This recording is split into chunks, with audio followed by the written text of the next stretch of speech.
nós vamos ser conduzidos pelo Espírito Santo a pensar sobre os princípios do valor do Senhor, do reino dos céus e sobre a nossa conduta como cidadãos do reino. Amém? Mateus 5, 17 a 20. Antes da gente ler, eu queria lembrar aos irmãos e trazer a atenção sobre a importância do livro de Mateus para o entendimento de toda a palavra de Deus. Todos os livros são de extrema importância, todos os livros são inspirados pelo Senhor, e por isso a Escritura toda ela é infalível, ela é inerrante. Só que, de uma maneira especial, eu quero chamar a atenção dos irmãos o que Mateus faz ao iniciar o seu relato com a genealogia de Jesus. Capítulo 1, verso 1, diz assim: livro da genealogia de Jesus Cristo, filho de Davi, filho de Abraão. O que Mateus está fazendo aqui é fazendo um link com todo o Antigo Testamento e trazendo junto dele toda a história que já havia sido dada aos hebreus, ao povo de Israel, e ele está falando: olha, o rei chegou, aquele que haveria de vir, o Messias, a raiz de Davi, o Salvador do mundo, está aí, ele é o rei, ele é o filho ungido, capacitado por Deus. E ele escreve isso e direciona a alta casta judaica, a elite religiosa daquela época. Então ele traz duas evidências: o rei chegou e o reino é iniciado. É isso que o livro vai trazer para nós. E aí vamos para o texto agora. Eu peço que os irmãos leem comigo. Eu vou ler os versos ímpares e os irmãos lerão os pares, por favor.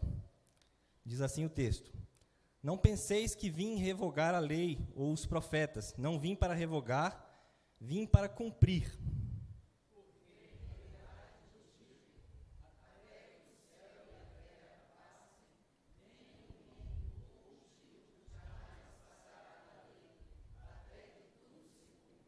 Aquele, pois, que violar um destes mandamentos, posto que dos menores, e assim ensinar aos homens, será considerado mínimo no reino dos céus. Aquele, porém, que os observar e ensinar, esse será considerado grande no reino dos céus.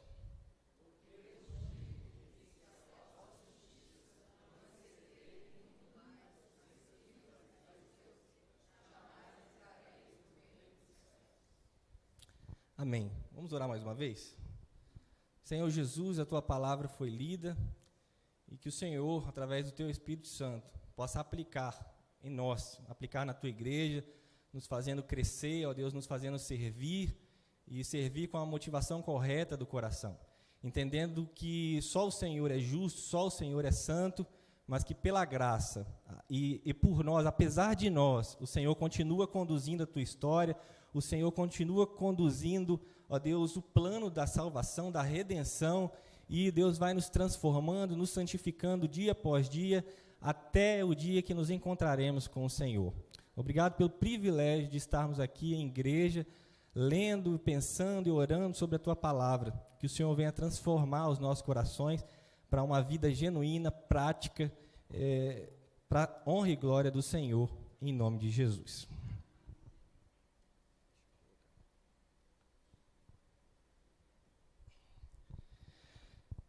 Irmãos, há poucos dias passamos por um momento que muitos consideram um momento mágico, né? A cada virada de ano, a cada 365 dias, o mundo vibra com toda essa perspectiva, essa cultura de positividade, de força, de foco, motivação, despertamento. A cada ano novo brota não só no meu coração, mas possivelmente no seu. Isso é uma cultura, né? Cultura mundial. Nós temos a perspectiva, então, essa atmosfera nova e mágica de que tudo vai dar certo. E a gente, então, passa a fazer promessas, nós traçamos objetivos, nós detalhamos metas, se você é um pouco mais sistemático e organizado, e com a esperança de que um novo tempo, um novo ano, um novo dia, tudo vai melhorar e tudo vai dar certo. É possível que você tenha feito algumas promessas no dia 31 de dezembro de 2022.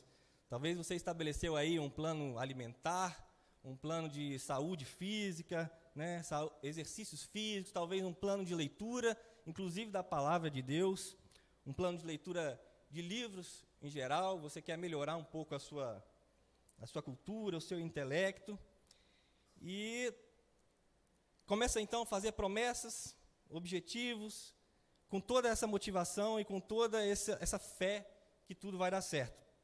E aí o ano então começa, né, tudo pronto, promessas feitas, planos estabelecidos, metas bem detalhadas, e partimos então para a primeira semana do ano, segunda-feira, terça-feira, quarta-feira, primeira semana, tudo ok, tudo vai se cumprindo de acordo com o seu planejamento, com a sua programação.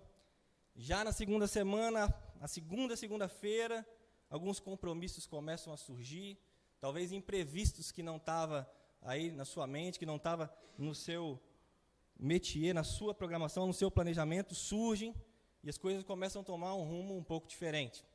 Tudo que você vai planejando, tudo que nós vamos planejando, no decorrer da rotina, do decorrer dos imprevistos, vão nos tomando e nos direcionando para um outro lugar que não é aquele que gostaríamos que fosse, em relação ao plano alimentar, em relação aos seus exercícios físicos, em relação ao seu plano de leitura. Vamos então para a terceira semana, e aí você tem que ficar um pouquinho mais no trabalho, tem que estender aquilo que você achava que era 1 hora, se tornou 2, e aquele plano alimentar, você já achou mais fácil comer um lanche, e aquele exercício da academia, você se estendeu no trabalho e não deu mais para ir fazer o exercício físico, então você foi mudando a rota, você foi cancelando o compromisso, você foi cancelando algumas promessas, e o cansaço vem à tona, a rotina vai nos tomando e nos levando de forma automática para muitas das coisas que não havíamos planejado. Imprevistos brotam e vão mudando os nossos planos. O tempo vai passando e nós vamos lidando então com a nossa insuficiência, com as nossas limitações, com as nossas falhas, nossos erros ao longo das nossas próprias histórias. E nós percebemos então que nós somos limitados. Possivelmente você já tenha se deparado assim. Nós somos falhos, inclusive com as nossas próprias promessas, inclusive com planos e metas que nós estabelecemos para nós mesmos e que faria bem ao nosso próprio eu. Nós vemos então que nós não temos mais o controle que achávamos que tinham, e nós vamos recalculando a rota das nossas vidas, o nosso planejamento, a nossa programação, e cancelando algumas promessas, cancelando alguns objetivos, mudando o rumo daquilo que para nós era perfeito enquanto planejávamos. Essa é uma narrativa comum, é normal, talvez você se identifique com ela, talvez você tenha vivido nos dias de hoje, né, 19 de fevereiro, com muitas das coisas que você prometeu na virada do ano, você já não cumpre mais. Eu também não cumpro mais. Isso é uma evidência clara que nós temos inúmeras limitações, que nós somos imperfeitos, com coisas que seriam boas para nós mesmos. Mas o texto que a gente leu deixa claro que o maior personagem da maior história, Jesus, ele chega e diz: eu vim para cumprir, eu não vim para cancelar. Salmo 19, 7 diz assim: a lei do Senhor é perfeita e revigora a alma. Os testemunhos do Senhor são dignos de confiança e tornam sábios os inexperientes. Fazendo uma recapitulação do livro de Mateus, que conta sobre a genealogia de Jesus, o nascimento, o batismo, a tentação, a vida, o ensino, a morte e a ressurreição de Jesus, até chegar no texto que a gente leu, capítulo 5. Jesus começa ali no capítulo 4 já pregando, curando, ensinando por toda a Galileia, e o seu nome vai sendo conhecido. Já no capítulo 5, no início, ele vai tratar das bem-aventuranças, trazendo os princípios éticos e morais dos cidadãos do reino dos céus, que nada mais são do que a evidência do caráter moral e ético do próprio Deus que havia estabelecido a lei. Um pouco mais à frente, no capítulo 5, o Senhor vai trazer ensinamentos e princípios sobre a função do cidadão do reino dos céus.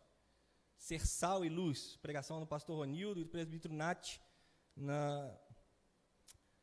no domingo passado. E por fim, ele vai chegar nos versos que a gente leu, 17 a 20. Então, o Senhor vai trazer ensinos sobre a justiça da lei de Deus em relação a Cristo e a lei. E no segundo patamar a relação dessa lei com os cristãos. Então, eu quero pensar com os irmãos, feita essa introdução, em 2 blocos. No primeiro bloco, a gente vai pensar sobre os versículos 17 e 18, que é a relação de Cristo com a lei de Deus, e os versículos 19 e 20, então, no segundo momento, no segundo ponto, segundo bloco, traz a relação de nós, dos cristãos, com a lei de Deus. Então, tema da nossa mensagem, a justiça da lei de Deus e o reino dos céus. Primeiro ponto que eu quero tratar com os irmãos é que Jesus é a perfeição do cumprimento da lei de Deus. O verso 17 diz assim: não penseis que vim revogar a lei ou os profetas. Não vim para revogar, vim para cumprir. O contexto dessa fala de Jesus para aqueles povos, para os discípulos e as multidões que estavam ali, né, ao redor do monte, era o seguinte: havia um entendimento equivocado, distorcido, de que Jesus havia chegado trazendo uma nova doutrina, um novo ensino, uma nova profecia, uma nova lei. Mas ele mesmo deixa muito claro a falar: não, eu não vim cancelar, eu não vim revogar, eu não vim abolir o que foi dito, eu vim cumprir. Eu vim cumprir. E esse termo, né, a lei e os profetas, ele era usado para se referir a todo o Antigo Testamento. Aos 10 mandamentos, aos 5 primeiros livros da Bíblia, as profecias, as doutrinas, as promessas. Toda vez que a gente lê esse termo, a lei e os profetas, ele está fazendo referência ao que para aquele povo era a Bíblia antigamente, o Antigo Testamento. E, abre um parênteses aqui, toda essa lei, ela tinha características e tinha funções. Tinha um caráter pedagógico, uma lei cerimonial, um caráter civil e moral. Então, quanto à característica cerimonial da lei do Antigo Testamento, toda figura, todo tipo, todo ritual cerimonial apontava para Jesus. Numa perspectiva civil da lei, a lei refreava o mal por estabelecer promessas de punição, de castigo. E, no quesito moral, a lei de Deus, né, todas as profecias, as doutrinas, os 10 mandamentos, eles trazem a essência do caráter santo e justo de Deus.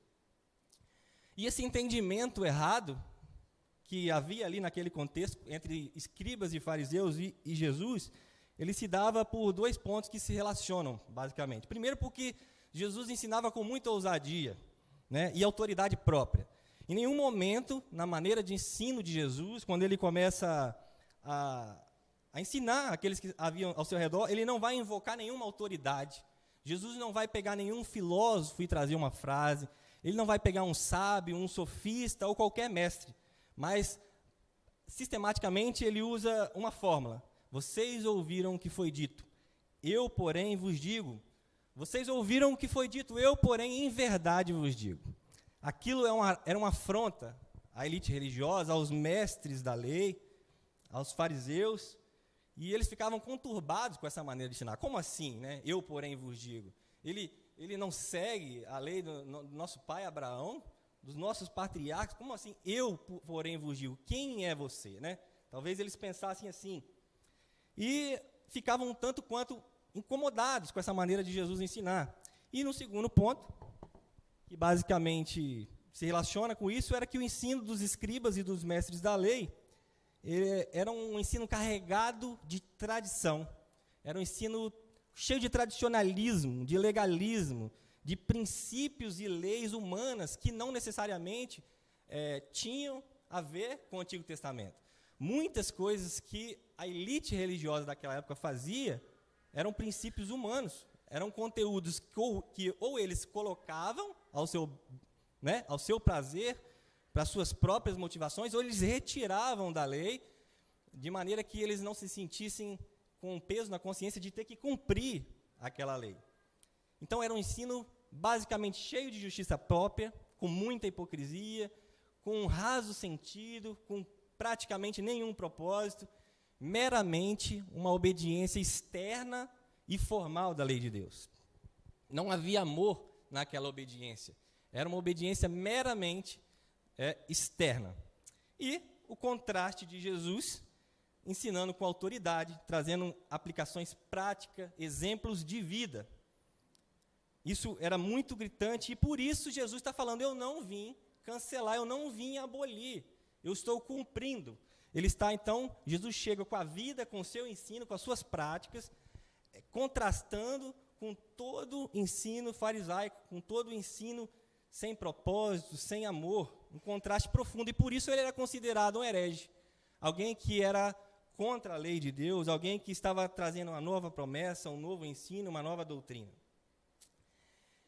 Mas Jesus afirma não apenas que vai cumprir a lei, mas ele afirma que vai cumprir no detalhe. O verso 18 diz assim, porque em verdade vos digo, até que o céu e a terra passem, nenhum i ou um tio jamais passará da lei, até que tudo se cumpra. Até o menor traço, até a menor vírgula, o tio, assim foi traduzido pela Ara, escrito pelas mãos do Senhor, vai se cumprir. Deus não havia chegado para tirar nenhum i, nenhuma vírgula daquilo que ele mesmo já havia prometido. E Jesus era a expressão máxima dessa perfeição, desse cumprimento dessa lei que estava sendo ensinada, interpretada, ensinada e praticada de forma muito rasa. Jesus é prometido em Gênesis, por exemplo, Gênesis 3,15, como o descendente da mulher que pisaria na cabeça da serpente. Quando Mateus escreve e leva o livro dele para os judeus, ele encaminha para a elite religiosa, ele está falando, olha, aquela semente plantada lá atrás, que vocês conhecem, que vocês leram, ela veio se desenvolvendo de forma natural e orgânica, e hoje, como uma árvore que dá frutos, assim foi Jesus. Jesus, ele foi prometido em Gênesis 3 e está ali como pessoa, como vivo, ensinando, pregando e curando todas as sortes de doenças, libertando cativos, curando endemoniados, fazendo tudo conforme ele havia de fazer. Jesus também é aquele que havia de vir pela descendência de Abraão. O próprio primeiro capítulo e versículo do livro de Mateus diz, né? Filho de Abraão, filho de Davi. Jesus é o descendente de Judá, de onde o cetro de comando das nações não se apartaria. Jesus é rei. Gênesis 49:10 diz assim, o cetro não se apartará de Judá, nem o bastão de comando dos seus descendentes, até que venha aquele a quem ele pertence, e a ele as nações obedecerão. Então Jesus é rei, ele cumpre a profecia, ele cumpre os escritos do Antigo Testamento, mas ele não é só rei, ele é profeta. Ele foi anunciado em Deuteronômio 18:18, quando o texto diz, levantarei do meio dos seus irmãos um profeta como você, porei minhas palavras na sua boca, e ele lhes dirá tudo o que eu lhe ordenar.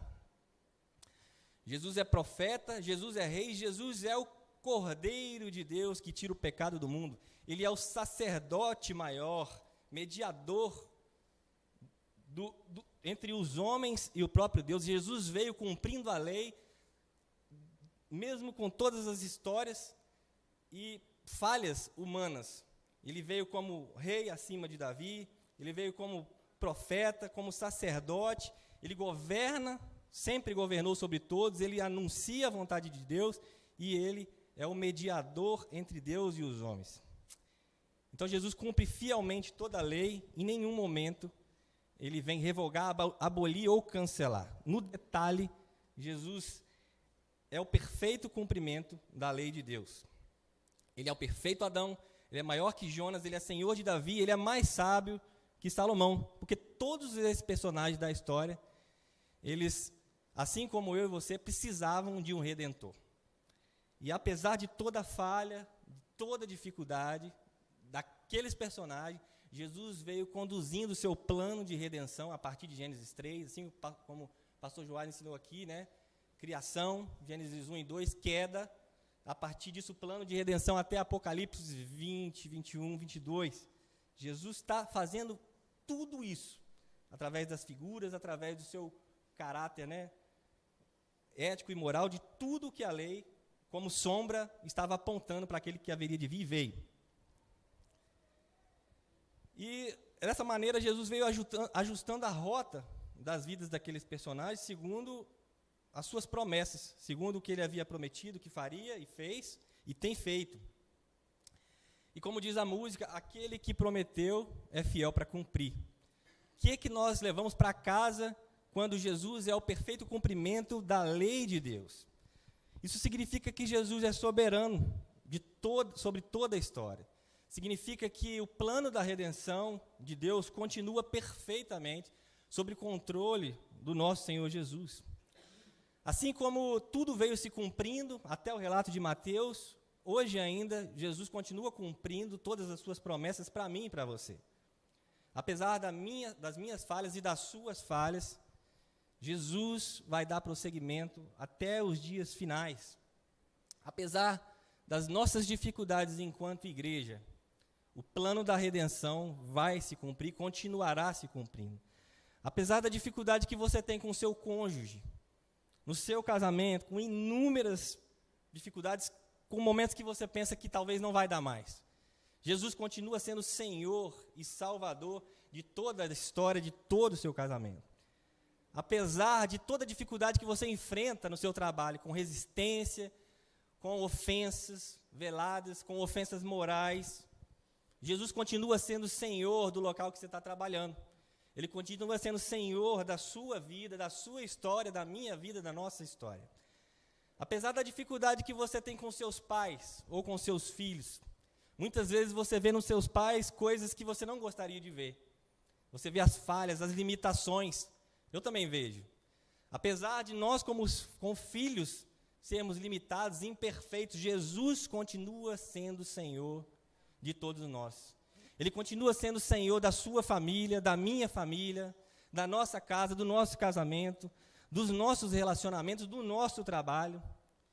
Apesar da nossa dificuldade, da nossa falta de saúde, muitas vezes mental, saúde física, saúde emocional, Jesus não perdeu o rumo da história. O plano de salvação, de redenção, da regeneração de todas as coisas e de nossas vidas continua se cumprindo no detalhe. Porque Deus é Senhor, Ele é perfeito cumprimento da lei de Deus, apesar das nossas falhas. Então, quando você se perde, quando você vê que você perdeu o controle, que você achava que tinha um controle nas suas mãos, da sua vida, Jesus continua controlando todas as coisas. Quando nós estamos fracos, Jesus é a nossa força. Quando nós estamos tristes, Jesus é a nossa alegria. Quando nós abrimos a boca para falar o que não deveríamos, Jesus foi como ovelha muda em nosso lugar. Porque nós somos falhos, nós somos pecadores, insuficientes. Muitas vezes nós falamos o que não deveríamos. Quando nós nos sentimos só, Jesus é o Deus Emanuel, Deus conosco, como pregou o pastor Joás. Quando nós nos sentimos traídos ou traímos nossos amigos, pessoas, Jesus é o amigo fiel. Quando nos sentimos impuro e sujo, Jesus foi limpo e puro de coração, na cruz por nós. Quando nós não sabemos lidar com a ira, com a raiva, com o ódio, Jesus foi manso na cruz, no meu e no seu lugar. Quando nós somos soberbos e arrogantes, Jesus foi humilde de coração. Quando estamos perdidos, Jesus é o caminho. Quando estamos em meio a inúmeras mentiras, Jesus é a verdade. Quando estamos à beira da morte, Jesus é a ressurreição e a vida. Jesus é suficiente. É isso que significa para nós o cumprimento perfeito da lei de Deus. Nós não somos justos porque fazemos ou deixamos de fazer. Você não é justo porque você não está no bloco do carnaval, você está aqui na igreja. Nós não somos justos porque não estamos lá no bloco do carnaval. Se fosse assim, nós anularíamos a cruz. Se assim fosse, não haveria necessidade do Deus enviar o seu Filho para ir na cruz, no meu e no seu lugar. Como nós somos imperfeitos, falhos, não temos o controle das coisas em nossas mãos, das nossas vidas nas nossas mãos. O Deus Emanuel, o Deus conosco, trouxe o seu Filho e falou: eis aí o Rei, eis aí o Cordeiro de Deus, o Messias, a raiz de Davi, o Leão de Judá. Deus é Rei da história, independente de nossas falhas. Então, para esse primeiro ponto, que nós possamos descansar quando enxergarmos as nossas falhas. Que nós possamos lembrar que a graça do Senhor nos faz justos. E por isso nós vamos caminhando em santificação e Deus vai ajustando o rumo dos nossos corações, a rota das nossas vidas, vai restaurando as nossas amizades, os nossos relacionamentos e vai conduzindo a sua história de maneira perfeita, de maneira orgânica, de maneira progressiva, assim como fez com toda a lei do Antigo Testamento, e Mateus deixa isso muito evidente. Jesus é a nossa esperança, Jesus é a nossa alegria, amém? Jesus é a verdadeira justiça de Deus. E, caminhando para o final, para um segundo ponto para pensar com os irmãos, é que a justiça da lei é sobre a transformação do coração. Versos 19 a 20. Aquele, pois, que violar um destes mandamentos, posto que dos menores, e assim ensinar aos homens, será considerado mínimo no reino dos céus. Aquele, porém, que os observar e ensinar, esse será considerado grande no reino dos céus. Porque vos digo que, se a vossa justiça não exceder em muito a dos escribas e fariseus, jamais entrareis no reino dos céus. Jesus já havia chegado, então, trazendo o verdadeiro sentido, o verdadeiro propósito da lei e separando, eliminando, abolindo a interpretação errada, a prática errada dos fariseus, os ensinamentos hipócritas dos fariseus. Não a própria lei, propriamente a lei de Deus, mas ele estava eliminando, abolindo tudo que havia de errado na aplicação, na vivência, na interpretação e no ensino que, atente-se você, Jesus não está falando de um povo que sabe que é pecador, ele está falando em relação à elite religiosa que se achava justa por suas obras, por aquilo que faziam ou por aquilo que deixavam de fazer. Agora, então, ele vai ensinar e apontar para a relação dos cristãos à lei de Deus. Então, ele usa aqui no versículo 20, no 19 e 20, observar, praticar, ensinar, os verbos que caracterizam alguém que é grande no reino dos céus. Mas para ser grande no reino dos céus, não basta fazer. Nós precisamos ter a motivação correta do coração. Os fariseus, os escribas, a elite religiosa, talvez, se estivessem aqui hoje, estariam aqui de corpo presente, sentado nesse banco, mas talvez com o coração ardendo de estar no bloco da folia, não sei das quantas. Mais importante do que fazer ou não fazer, nós precisamos perguntar por que fazemos ou por que deixamos de fazer determinada coisa. Qual é o propósito, qual é a motivação do nosso coração naquilo que a gente está fazendo ou que estamos deixando de fazer. As nossas boas obras de justiça e de piedade precisam ser evidências de um coração grato e um coração transformado pelo Senhor. E não podemos agir meramente de forma religiosa e frequentarmos a igreja e termos um plano de leitura milimetricamente detalhado da Bíblia, no qual a gente vai terminar em 1 ano, talvez um pouco menos, sem de fato se relacionar com o nosso Senhor. Essa é a ideia que Jesus está trazendo aqui em relação à justiça do reino dos cristãos, daqueles que estavam aprendendo, quando relacionada à justiça dos escribas e fariseus. A elite religiosa daquela época, aquela casta, eles torciam a lei em nome da lei. Eles deturpavam o sentido da lei para ostentar uma espiritualidade vazia, uma espiritualidade de fachada. Lembra do parábola do fariseu e do publicano? O fariseu se sente muito bom, muito justo. E ele ora em relação ao publicano, um pecador, Senhor. E ele então se coloca como, talvez, sem mesmo perceber, um Deus sobre o outro. Ele se compara, ele se sente melhor, ele se sente puro. E não é assim, não é isso que Deus está falando, sobre ser assim. Os fariseus e escribas, eles se vangloriavam, eles violavam a lei, eles distorciam e se sentiam bons, se sentiam justos, se sentiam um povo que era aceito por Deus por aquilo que eles estavam fazendo. E aonde que a gente vê isso? Por exemplo, na métrica de Jesus, na sistemática dele em falar: vocês ouviram o que foi dito, eu, porém, vos digo. Em Mateus 5,38, quando o texto traz referência à lei de Êxodo, que ele fala olho por olho, dente por dente, a justiça dos fariseus distorcia esse entendimento para aplicar uma justiça com as próprias mãos. O princípio, porém, do olho por olho, dente por dente, dado em Êxodo, era um princípio de proporcionalidade, de justiça, de equivalência. Ou seja, olha, vocês precisam tomar cuidado, porque se vocês ferirem alguém, vocês vão ser feridos. É justo que seja. Mas isso teria que ser sido feito naquela época pelos juízes da época. Mas os judeus, os hebreus, a carta religiosa, eles tomavam para si essa lei para fazer vingança ao seu bel prazer. Mateus 5,43 diz assim: vocês ouviram o que foi dito, ame o seu próximo e odeie o seu inimigo. Odiar o inimigo que Jesus está falando ali foi acrescentado pelos mestres da lei, pelos rabinos, pela alta elite religiosa que ensinava ao povo judeu. Isso é bom a gente pensar também, que naquela época o judaísmo se desenvolvia da seguinte forma: não havia um contexto de que nós temos hoje. Provavelmente você deve ter uma, duas. Era frequentar o templo, era ir nas reuniões, nas sinagogas e ouvir o que era dito. Eles não tinham autoridade para questionar, para perguntar, para falar: olha, isso aí não está muito certo, não.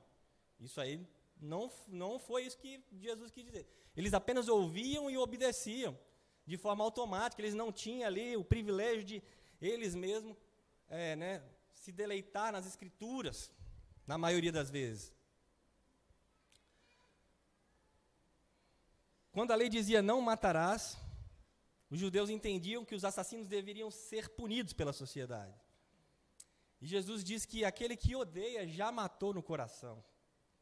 Moralmente, o assassinato no coração, pela lei de Deus, já havia sido executado. Por mais que eu e você hoje não tenhamos a coragem, a ousadia de fazer tal ato de assassinar alguém, quando a gente odeia alguém, nós já estamos sendo condenados pela lei, porque a profundidade do ensinamento de Jesus é muito maior. Jesus não era um libertino ou um legalista. Ele trazia sentido, propósito para tudo o que o próprio Deus havia dado. Quando a lei dizia não cometerás adultério, da mesma maneira os judeus, a justiça dos judeus interpretava que o adultério era meramente um ato físico.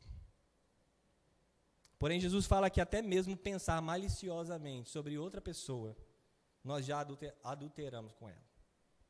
Contraste gigantesco da vida, do ensino de Jesus em relação à elite religiosa daquela época. John Stott diz assim: a justiça cristã é maior do que a justiça farisaica porque é mais profunda, sendo uma justiça do coração. Escribas e fariseus eram rasos e literais. Jesus era profundo e com propósito. Escribas e fariseus evidenciavam a obediência meramente externa, na prática. Jesus apontava e dizia: cuidado com o seu coração. Mais uma vez, eu quero que você repare que, entre aspas, abre aspas, Jesus não tem problema com lunático, não tem problema com endemoniado, com leproso, com prostituta, ele não tem. Mas ele se opunha com duras palavras aos que se sentiam justos, aos que se sentiam autossuficientes, autônomos, independentes, por causa da sua moral e ética externa, por causa das suas obras, dos seus feitos de justiça. As palavras de Jesus para esse povo eram: raça de víboras, hipócritas, sepulcros caiados. Duras palavras, duras palavras. Porém, para os demais, você está curado, seus pecados foram perdoados, levante e vá. Para o rei Jesus, o conceito de justiça proposto pela lei exige uma obediência interna, antes de tudo, do coração, ao espírito da lei, a motivação ao propósito do porquê eu faço, a motivação do porquê nós estamos aqui na igreja hoje, do porquê nós cantamos, oramos, louvamos ao Senhor. Orações e esmolas e jejuns não passam de ações vazias quando a motivação do coração é meramente externa e rasa, quando a motivação do coração é uma motivação para receber glória, para tomar a glória do Senhor, para se sentir justo, se sentir aceito. Isso é pecado, e Jesus está condenando isso naquela região, naquele povo. E nós, como estamos? Como está o seu coração? Como tem parecido a nossa justiça? Quando você olha para alguém diferente de você, que muitas vezes está aqui nessa igreja, talvez não está com a roupa que você gostaria, não está com a maquiagem, com o cabelo, na sua maneira de achar que é certo, que é justo. O que brota do seu coração? Será que nós nos colocamos melhor que os outros? Será que nós olhamos para quem está no banco do lado? Não, irmão, semana passada estava de chinelo aqui na igreja. Sabe, pastor Joás, eu vi um irmão na quarta-feira aqui, um chinelo Havaianas no culto de oração. Nós, o que estamos fazendo aqui? Será que nós estamos aqui hoje, mas o coração está ardendo para estar em outro lugar? Será que nós temos o verdadeiro entendimento, o sentido, o propósito de estarmos aqui, adorando ao Senhor, aprendendo sobre o Senhor e os seus princípios? Será que nós frequentamos a igreja, os cultos de oração, com a motivação correta do coração, ou nós queremos aparecer? Ou nós queremos nos sentir justos? Queremos fazer para ser aceito por Deus? Qual tem sido a minha motivação? Qual tem sido a sua motivação? Por que nós queremos participar das obras sociais, postar foto no Instagram, escrever um versículo no Stories? Por quê? Qual tem sido a nossa justiça? A justiça da lei de Deus é sobre a transformação do coração. Que o Senhor, a cada dia, assim quando Mateus relata, que veio cumprindo toda a lei, ajustando o rumo de toda a história, venha cumprir toda a lei no meu e no seu coração. Venha ajustar tudo que está errado no meu e no seu coração, para que no verdadeiro sentido de propósito, nós possamos estar aqui com os corações alegres, adorando verdadeiramente o Senhor, que foi para a cruz em nosso lugar, porque somos insuficientes, porque somos falhos, e não meramente num ato religioso. Ele venha nos transformar dia após dia, nos conduzir em santidade, para a honra e própria glória do nome dele. Obrigado, irmão.